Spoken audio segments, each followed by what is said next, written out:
Assalamualaikum warahmatullahi wabarakatuh. Auzubillahi minasyaitonirrajim. Bismillahirrahmanirrahim.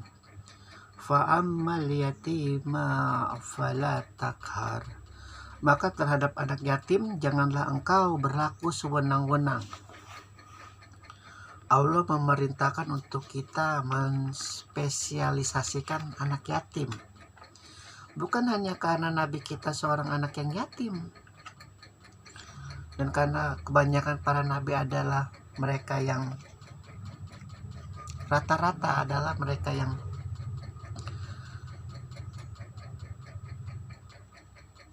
kurang atau minimal tidak mendapat perlindungan dari seorang ayah rata-rata. Ibrahim, Musa, adapun bapak-bapak mereka adalah bapak-bapak angkat. Jadi di sini dikatakan bahwa spesialisasi Islam kepada anak yatim itu bukan hanya karena Nabi kita anak yatim.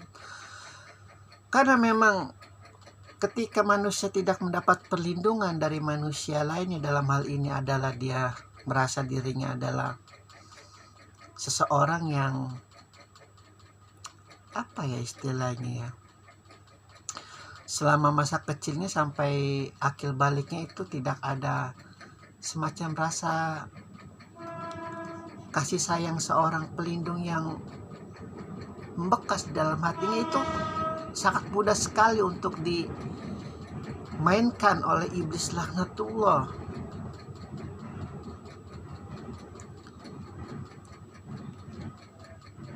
Seorang anak yatim itu memiliki rasa sensitif yang di atas rata-rata daripada anak-anak yang memiliki keluarga yang utuh. Boleh dikaji melalui analisa psikologi, psikiatri, atau analisa-analisa yang manapun. Makanya di dalam Nasrani sangat mengharamkan itu yang namanya perceraian. Sekali menikah sampai mati udah, seperti menikah seumur hidup dan hanya istri satu. Itu sebetulnya metode-metode di mana bahwa sebuah pernikahan yang memiliki seorang anak itu wajib bagi orang tuanya untuk melindungi anaknya itu sampai gerbang kemanusiaannya, sampai gerbang keilahiahannya. Pun dalam Islam sendiri perceraian adalah sesuatu yang sangat Allah murkai sebenarnya.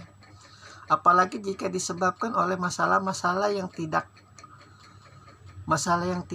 sesuatu yang substansi, seperti menikah karena salah satu mereka adalah meninggal, atau salah satu mungkin melakukan semacam penodaan kepada agama. Itu baru dihalalkan oleh Allah. Ketika suamimu, ketika istrimu itu lalai dari kepadaku, maka wajib bagimu untuk menceraikannya, cari yang lebih baik. Itu yang diajarkan oleh Islam.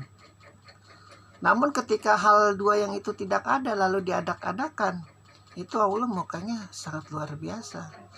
Karena di samping banyak keluarga yang sangat butuh perhatian seorang ayah, seorang ibu yang utuh, ini ketika mereka dalam kondisi yang sangat ideal, tapi karena hawa nafsunya, karena kelalaiannya dalam hubungannya dengan Allah, karena hal-hal materi, kenyamanan mungkin yang ingin lebih daripada yang pada saat ini, itu suatu hal yang sangat, jika lebih sabar sedikit pasti Allah akan memberikan jalan yang sangat luar biasa.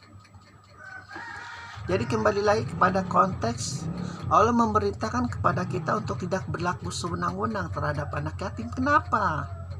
Ini firman loh, Allah yang berkata, Allah yang bersabda, Allah yang berfirman, bukan manusia. Kalau kita percaya kepada Al-Quran adalah firman Allah, kitab yang disampaikan kepada Rasulullah.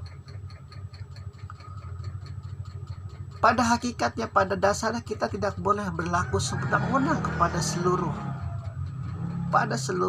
objek, kepada seluruh materi, kepada seluruh manusia, tumbuhan, hewan. Kita tidak boleh berlaku sewenang-wenang.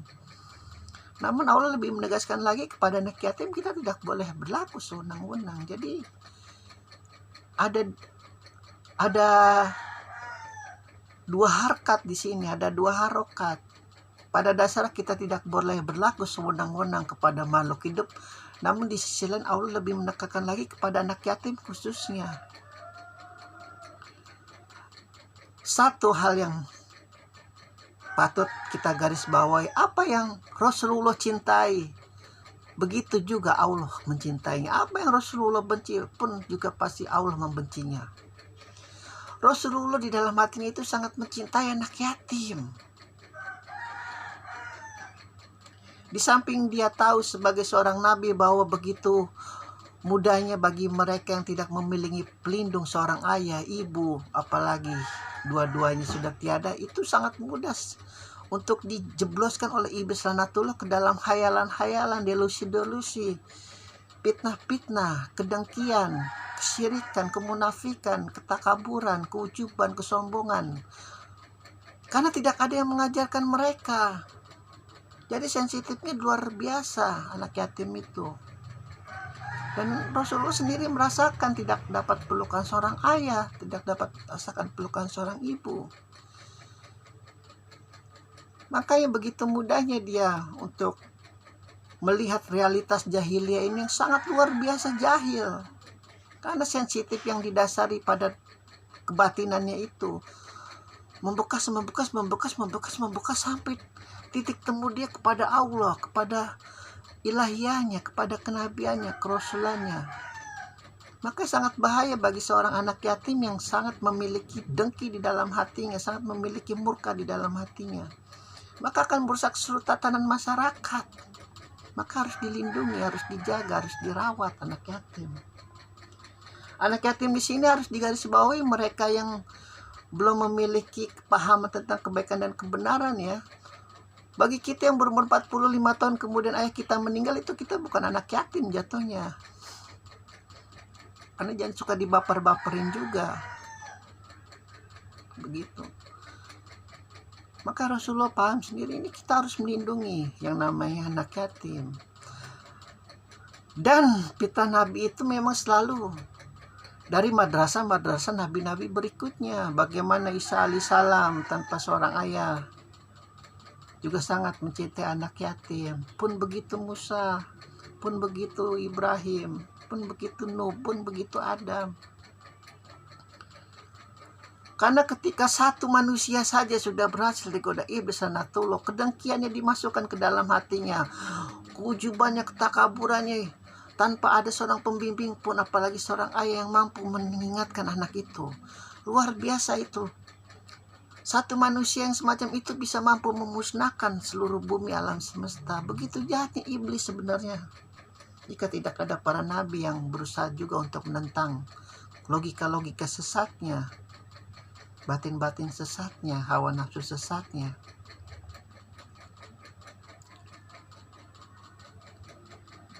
Jangan berlaku sewenang-wenang terhadap anak yatim, karena luar biasa mereka memiliki rasa sensitif yang luar biasa.